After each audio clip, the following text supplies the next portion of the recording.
Hello, dear learners. Welcome back to my channel. I hope you all are good and fine.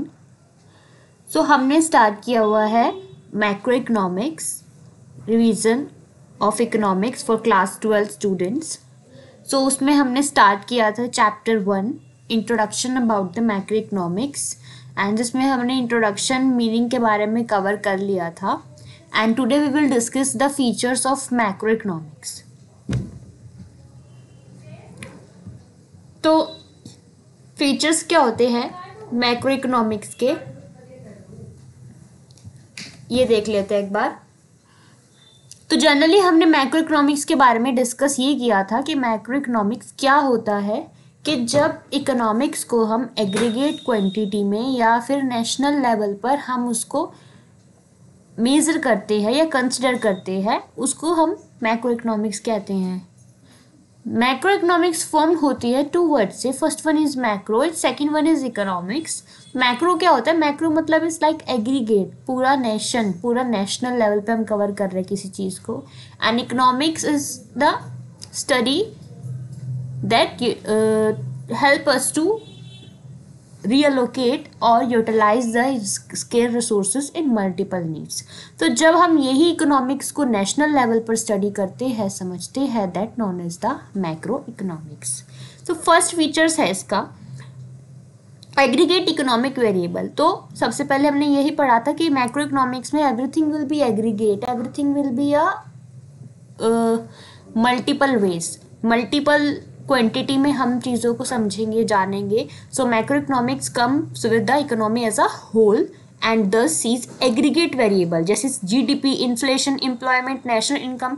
ये चीज़ें ऐसी है जिसे हम एक पर्टिकुलर फॉर्म में नहीं डिस्कस करते हैं कि एक फॉर्म का है दूसरे पे नहीं होगा. अगर इन्फ्लेशन हो रहा है तो उसको सब सफ़र करेंगे, पूरा वर्ल्ड, पूरा नेशन सफ़र करेगा. अगर नेशनल इनकम राइज हुई है तो उसको पूरा नेशनल लेवल पर ही डिस्कस किया जाएगा. जीडीपी अगर ऐसा है तो जीडीपी को हम पूरा ग्रॉस लेवल पर ही देखेंगे, ये किसी एक सेक्टर पर इफेक्ट नहीं करेगा, सभी पे इफेक्ट करेगा. दैट्स व्हाई वी से macro economics covers the aggregate economic variables. And next one is a socio economic. Socio economy क्या होती है? It is investigates indicator that effect the process of long term economic growth. अब जब ये aggregate की बात भी करता है और ये ऐसे फैक्टर्स पे फोकस करता है जो लॉन्ग टर्म तक असर डालते हैं हमारी नेशन पे या हमारे बिजनेस पे या हमारी डेवलपमेंट पे या पूरी की पूरी इकोनॉमिक ग्रोथ पर, पूरी नेशन की.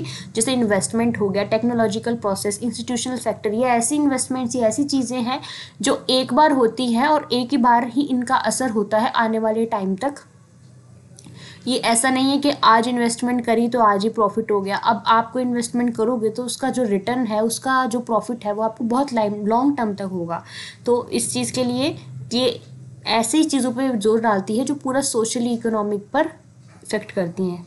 स्टेबलाइजेशन. मैक्रो इकोनॉमिक्स क्या है? एक साइंस है, वो एक्सप्लोर करती है पॉलिसीज़ को aim at the macroeconomic stabilisation of a country. Macroeconomics एक ऐसी साइंस है जो ऐसी पॉलिसीज़ को एक्सप्लोर करती है जिनका एम होता है स्टेबलाइजेशन करना, स्टेबिलिटी बना के रखना इकोनॉमी में. जैसे मॉनिटरी पॉलिसी है जो आरबीआई देता है, फिस्कल पॉलिसी है जो गवर्नमेंट देती है. तो ये ऐसी चीज़ों पे फोकस करती है जिनकी पॉलिसीज़ वगैरह से क्या है, वर्ल्ड में इकोनॉमी में स्टेबिलिटी है, स्टेबल रहे वो. आज ऐसा नहीं है कि जैसे कोई मॉनेटरी पॉलिसी है वो आज हुई और कल बदल गई और फिर अगले दिन फिर नहीं हो गई. ऐसा नहीं होता. ये ऐसी पॉलिसीज़ होती है, ऐसे रूल्स होते हैं जो स्टेबल रहते हैं बहुत आने वाले टाइम तक.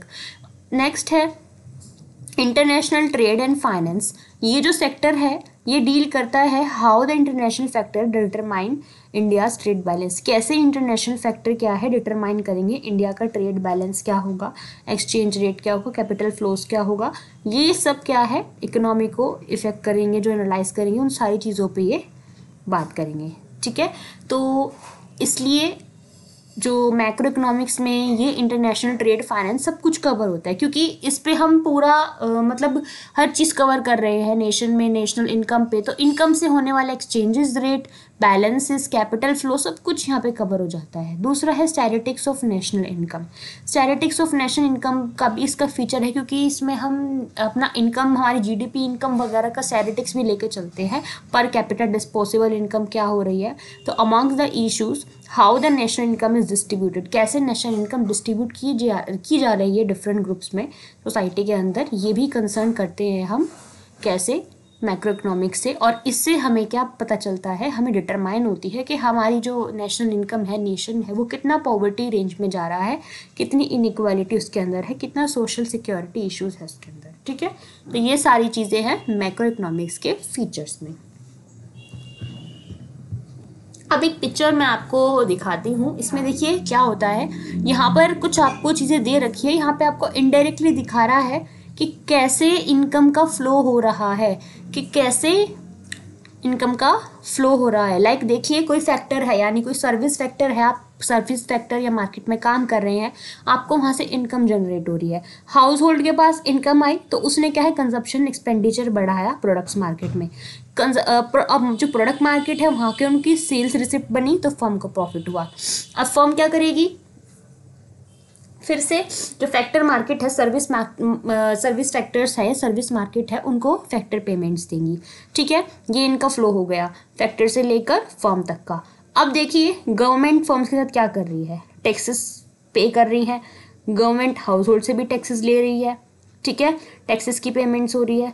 और फाइनेंशियल इंस्टीट्यूट्स क्या कर रहे हैं, फर्म्स पर इंटरेस्ट वगैरह लगा रहे हैं। हाउस होल्ड से क्या हो रहा है, वो सेविंग्स दे रहे हैं, बदले में डिविडेंड्स ले रहे हैं। तो ये सब क्या चल रहा है, ये एक मॉनिटरी, एक सर्कुलर ऑफ इनकम चल रहा है कि इस तरीके से ही क्या है सारी चीज़ें होती है हमारे नेशन में, या किसी भी सर्विस सेक्टर या किसी भी फाइनेंशियल सेक्टर में ये एक मनी का फ्लो चलता है। और ये कौन एनालाइज करता है, ये हम एनालाइज कर पाते हैं with the help of macro economics. अगर मैक्रो इकोनॉमिक्स नहीं होगा तो हम इतना डेप्थ में हमारी मनी फ्लो को नहीं जज कर पाएंगे। तो ये ही सबसे बड़ा बेनिफिट होता है मैक्रो इकोनॉमिक्स का। सो आई होप आपको फीचर्स अच्छी तरीके से समझ आए। एक बार दोबारा से रिपीट कर देती हूँ। First feature is a aggregate economic variable, second socio economy, and third stabilization करना, and fourth international trade and finance, and last is theoretics of national income per capita disposable income. ठीक है, तो ये थे features of the macro economics. Next class में हम करेंगे बहुत ही important topic, it's will be the indicators of macro economics, जो कि बहुत ही इंपॉर्टेंट है, क्वेश्चन आता ही आता है। तो उसको हम नेक्स्ट क्लास में एक सेपरेटली डिस्कशन के साथ ही डिस्कस करेंगे। सो आज के लिए इतना ही। आप दोबारा से इंट्रोडक्शन वीडियो को पढ़िएगा और 10 फीचर्स को पढ़िएगा, आपको हेल्प होगा अच्छी तरीके से रिलेट करने में। एंड नेक्स्ट टॉपिक के लिए भी आपको बहुत ज़्यादा कन्वीनियंस होगा समझने में, right. So we will meet in a next video with a next topic. अभी के लिए keep learning, keep practising, stay tune with a updated topic. Okay, and video अच्छा लगे इसको लाइक करना, सब्सक्राइब करना चैनल को, एंड शेयर करना अपने फ्रेंड्स में। Okay, bye bye.